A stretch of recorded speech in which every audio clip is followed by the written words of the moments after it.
interviews he later gave as a renowned inventor in the USA, he described a childhood full of happiness, spent playing in the company of his large family, already showing his future genius.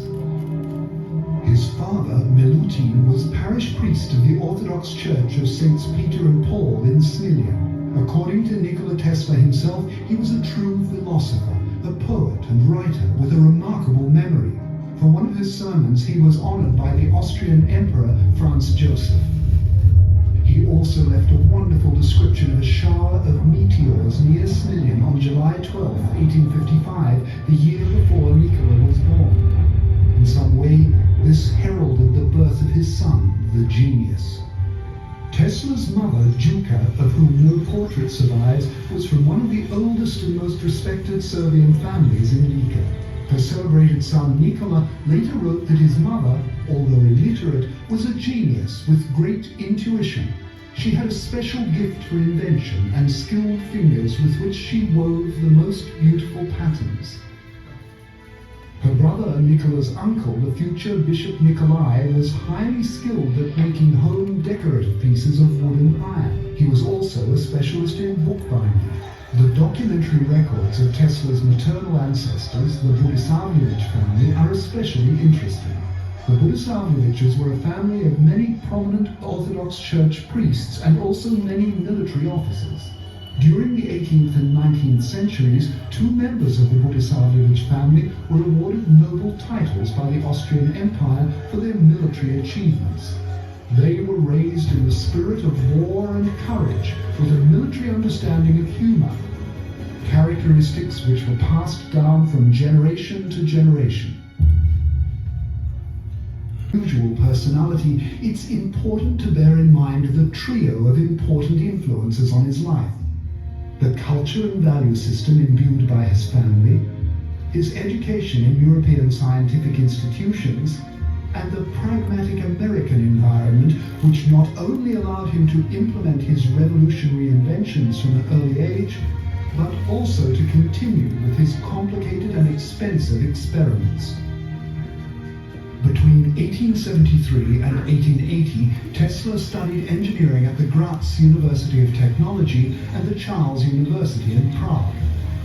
This was the pioneering era for the science of electricity, and it was during Tesla's second year at Graz that he first saw the ground dynamo producing direct current, along with a noisy shower of sparks, and later working as a motor.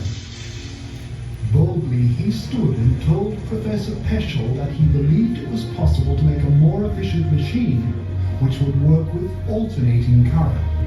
Despite the criticism of his teacher and the explanation that alternating current motors were impossible, in the years that followed, Tesla persisted in thinking about this problem, trusting his intuition. During this time, he developed an ingenious method of invention. This was based on the unusual ability of visualizing for himself a three-dimensional moving image of something he had imagined while awake and conscious. These images were so realistic and precise that he found drawings, measurements, and experiments were unnecessary.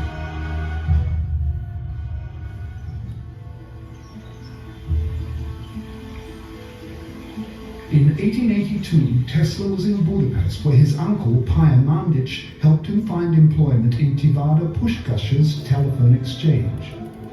He soon showed his talent, producing his first unpatented invention, an amplifying telephone for the transmission of live music. There, in a park in Budapest, at sunset one February afternoon, walking with his friend Szigeti and reciting verses from Goethe's Faust, Tesla found what he had sought for 5 years.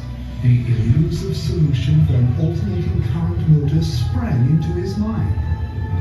Using a stick, he was able to draw in the sand plans for the invention which was to make him famous. Rotating magnetic fields created by an alternating current. Over the following 2 years, while working in a branch of Edison's company in Paris and Strasbourg, Tesla completed his visualization to the end of the experiment and made the first working models. He even made his first attempt to commercialize his motor. But at that time, it was difficult to persuade European entrepreneurs to accept new ideas. and, at his supervisor's urging, he finally decided to leave Paris and try his luck in America. He arrived in America in 1884 on the RMSS City of Richmond with 4 cents to his name, a few songs and calculations for a flying machine. In his pocket he had one more valuable letter, one of recommendation from Charles Batchelor to Thomas Edison. In it, Batchelor wrote, "I know 2 great men and you are one of them. The other is this young man." Tesla's first job was to improve Edison's dynamos, and he worked at this job with the real passion and commitment of a young man who had just one goal: to interest Edison in inventions in the area of alternating currents. But the goals and methods of the 2 inventors were too far from each other, and it was inevitable that they would go their separate ways. It didn't take long for Tesla to find investors for his revolutionary invention. With the help of lawyer Charles Peck, he established his own laboratory in Liberty Street, New York, in 1887. There, he finally made true prototypes of the first induction motors and applied for patent protection for them. After giving a brilliant lecture at the American Society of Electrical Engineers, Tesla contacted George Westinghouse, owner and founder of the company which bears his name. Westinghouse decided to buy the patent for Tesla's system for the production, transmission, and use of polyphase alternating currents. This was a dream come true for Tesla, but also the beginning of new temptations. Of direct current, the benefits of Tesla's alternating current system quickly became obvious, especially for the transmission of electricity over long distances.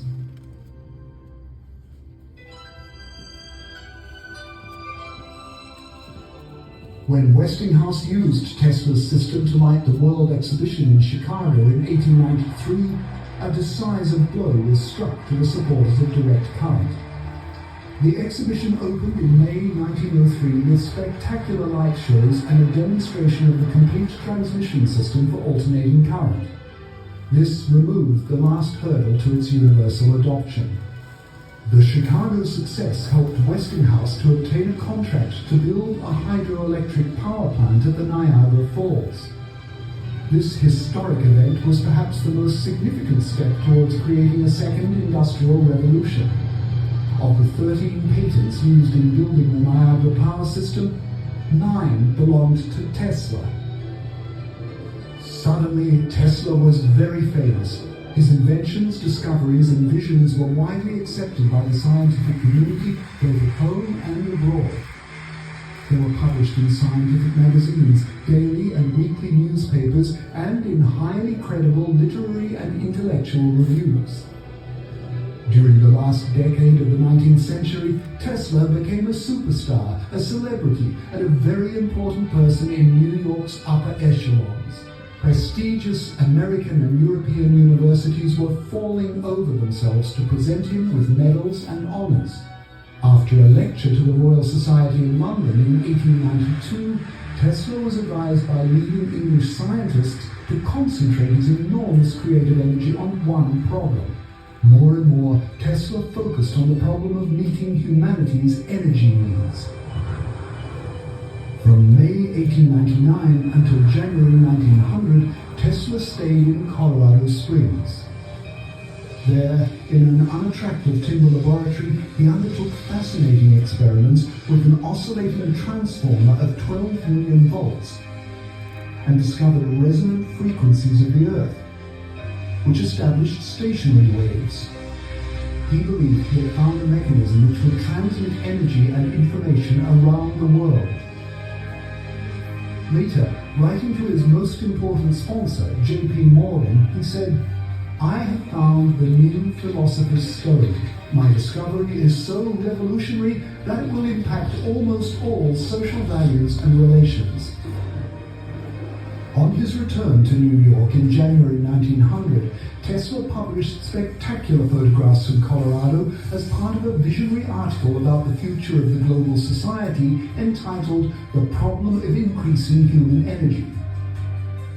Soon after this, financed by J.P. Morgan, he began to build a laboratory, the famous tower in Shoreham, Long Island, close to New York. The building, 60 meters tall, which he named the increasing transmitter because of its geometry, mechanical and electrical features, was a tower which corresponded to characteristics of the Earth and represented a similarly tied resonating system. He intended this system to support wireless emission and transmission of information and energy to any point on the Earth. But his plans were to come to naught. J.P. Morgan suddenly withdrew all his funds and refused to finance any further work by Tesla. It seems that the final purpose of Tesla's system was unacceptable, and that the whole project was ahead of its time. Tesla was shocked. In 1908, Tesla refocused his work on machine engineering and delivered a number of new inventions such as turbo machines and blades. He wanted to earn enough money to finance construction of his world wireless system himself. Thanks to business problems and an unreasonable approach, many of his ideas and projects were not completed, and today they remain as a point of interest for many engineers and researchers. Contemporary world, and presented many projections of the possible consequences of a number of issues. During the 1920s, he preached about the need to conserve the energy which humanity was consuming profligately, the necessity to find new alternative and renewable sources of energy, and the inevitability of moderating consumption. He promoted a culture of human values, a serious education which would balance the acquisition of skills with the nurturing of ideals. After the beginning of the Great Depression in 1929, he closed his laboratories and agencies and gave up on his efforts to develop a business based on the commercialization of his own discoveries. In his last years, he was notable for giving sensational interviews in which he announced a new dynamic theory of gravity, machines to use energy from the environment, and a new type of defensive weapon.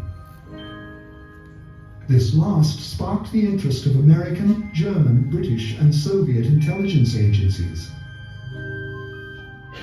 After signing a contract to protect the Soviet Union from air attacks by constructing what he called a death ray, he had a suspicious traffic accident which hastened his death.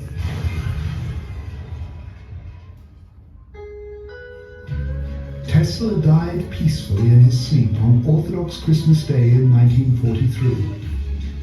He left behind 300 patents and thousands of sketches, notes, and ideas which are today preserved in the Tesla Museum in Belgrade. In the last days of his life, he said, "A great man is one who collects knowledge as bees collect honey and uses it to help other people find their way out of the difficulties that weigh on them. Hunger, ignorance, disease."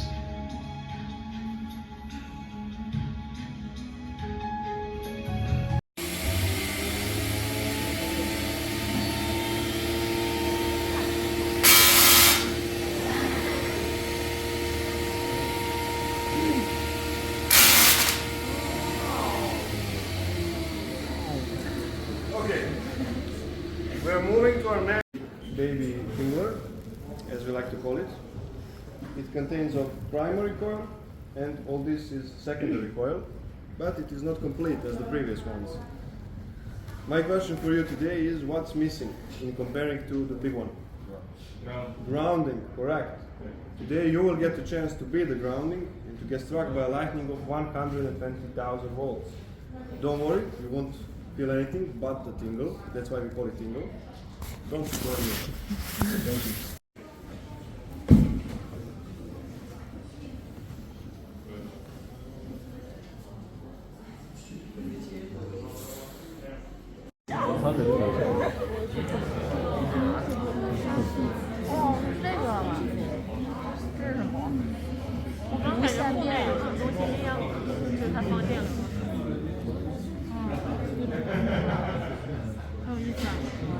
果然是个小时间。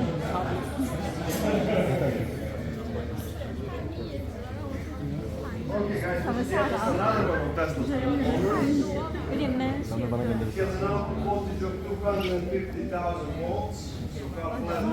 们现在已经看不到那么个。